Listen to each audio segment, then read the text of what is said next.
ശ്രീമന്നാരായണീയം ദശകം 24 പ്രഹ്ലാദചരിതം ശ്ലോകം 3. ഗജാനന പത്മാർക്കം ഗജാനനമഹർനിശം അനേകദം തം ഭക്താനാം ഏകദന്തമുപാസ്മഹേ.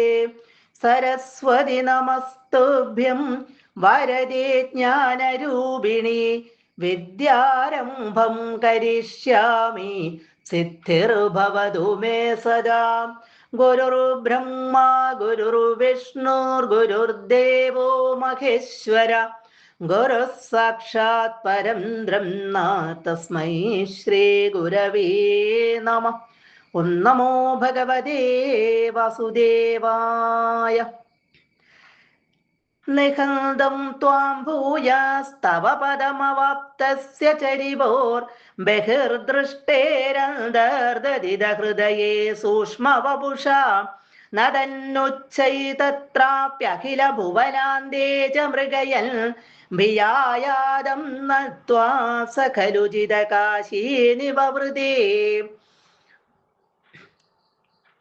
കഴിഞ്ഞ ശ്ലോകത്തിൽ നമ്മൾ കണ്ടു ഹിരണ്യകശിപു ബ്രഹ്മാവിനെ തപസ് ചെയ്ത് ധാരാളം വരങ്ങൾ സമ്പാദിച്ചു. ഈ പ്രപഞ്ചത്തിലുള്ള ഒരു ജീവജാലങ്ങളാലും താൻ കൊല്ലപ്പെടരുത്, ആകാശം ഭൂമി വെള്ളം രാത്രി പകല് ആയുധങ്ങള് ഇതൊന്നും മൂലം താൻ വധിക്കപ്പെടരുത് എന്നൊക്കെയുള്ള വരങ്ങളെല്ലാം വാങ്ങിച്ച് അഹങ്കാരിയായിട്ടങ്ങോട്ട് മാറി. തനിക്ക് മരണമില്ല എന്നൊരു തോന്നലില് ഭഗവാനെ പോലും വകവയ്ക്കാതെ ഈ ലോകത്തെ മുഴുവൻ തകർക്കാൻ ഒരുങ്ങുകയാണ്, എല്ലാം പിടിച്ചടക്കാൻ ഒരുങ്ങുകയാണ്. നമ്മുടെ ദേവേന്ദ്രനിൽ നിന്ന് സ്വർഗം തട്ടിപ്പറിച്ച് എടുത്തു. ഇനി ഹിരണ്യകശിപു അഹങ്കാരം വർദ്ധിച്ച് മഹാവിഷ്ണുവിനെ വധിക്കാൻ വൈകുണ്ഠത്തിലേക്ക് തന്നെ ചെല്ലുകയാണ്. ഭൂയ അനന്തരം ത്വാം നിഖന്തും നിന്തിരുവടിയെ നിഗ്രഹിക്കുവാൻ വധിക്കുവാൻ തവ പദം ഭഗവാന്റെ ആ സ്ഥാനത്തില് ഭഗവാന്റെ ആ പദത്തില് അതായത് വൈകുണ്ഠത്തില് അവാപ്തസ്യ എത്തിച്ചേർന്ന റിപു ശത്രുവിന്റെ ഹൃദയത്തിൽ സൂക്ഷ്മവപുഷ സൂക്ഷ്മ രൂപത്തിലുള്ള ശരീരത്തോടു കൂടിയവൻ അണുസ്വരൂപനായിട്ട് വളരെ ചെറിയ രൂപം ആയിട്ട് അവന്റെ ഹൃദയത്തിലേക്ക് തന്നെ ഹിരണ്യകശിപുവിന്റെ ഹൃദയത്തിലേക്ക് തന്നെ ഇവിടെ സൂക്ഷ്മവപുഷ ആ അണു എത്ര വലിപ്പമുണ്ടോ അത്ര ചെറുതായിട്ട് അത്രയുള്ള സ്വരൂപം ധരിച്ചിട്ട് ബഹിർ ദൃഷ്ടേ അതായത് പുറത്തു നിന്നൊന്നും നോക്കിയാൽ കാണാൻ പറ്റാത്ത രീതിയിൽ ബാഹ്യമായിട്ടുള്ള പുറമേയുള്ള ആ ദൃഷ്ടിയിൽ നിന്ന് ആർക്കും കാണാൻ പറ്റാത്ത വിധത്തില് അന്തർധാനം ചെയ്തു. അതായത് അവന്റെ ഹൃദയത്തിലേക്ക് ഭഗവാൻ കയറി ഒളിച്ചിരുന്നു. അവിടെ ഇനി സ ഖലു അവനാകട്ടെ ഭിയ പേടി കൊണ്ട് യാദം മത്വ. അപ്പൊ അവൻ എന്ത് വിചാരിച്ചു?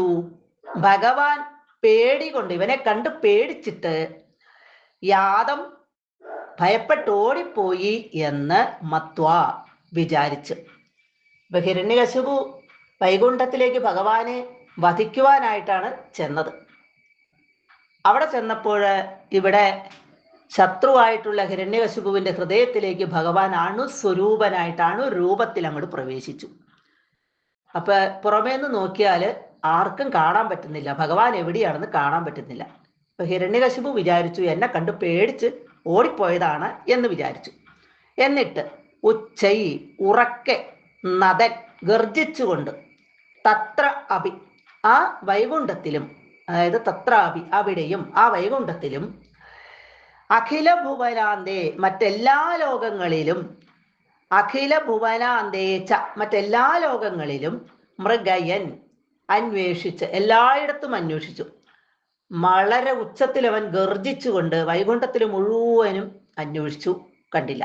മറ്റുള്ള ലോകങ്ങളിലെല്ലാം പോയി അന്വേഷിച്ചു. അവിടെയൊക്കെ അന്വേഷിച്ചിട്ട് കാണാതെ വന്നപ്പോൾ ജിതകാശിയെ നിവവൃതേ, ജിതകാശി താൻ വിജയിച്ചു എന്ന അഭിമാനത്തോടു കൂടി നിവവൃതേ മടങ്ങിപ്പോന്നു. ഓരോ സ്ഥലത്തെ ഭഗവാനെ കാണാൻ പറ്റിയില്ല. അപ്പൊ ഭഗവാൻ പേടിച്ച് ഓടിപ്പോയി. എങ്ങോട്ടാണ് ഓടിപ്പോയത് എന്നിട്ട് അറിയാനും പറ്റുന്നില്ല. അപ്പൊ അവൻ വിചാരിച്ചു, ഞാൻ വിജയിച്ചു, ഭഗവാനെ വധിക്കാൻ പറ്റിയില്ലെങ്കിലും ഭഗവാൻ എന്നെ കണ്ട് പേടിച്ച് ഓടിപ്പോയില്ലേ, അപ്പൊ അതുകൊണ്ട് ഞാൻ ഭഗവാനെ ജയിച്ചു എന്നുള്ള ആ ഒരു അഹങ്കാരം ഒന്നുകൂടെ വർദ്ധിച്ചുകൊണ്ടവൻ മടങ്ങി പോന്നു. സർവത്ര ഗോവിന്ദ നാമ സങ്കീർത്തനം, ഗോവിന്ദ ഗോവിന്ദ.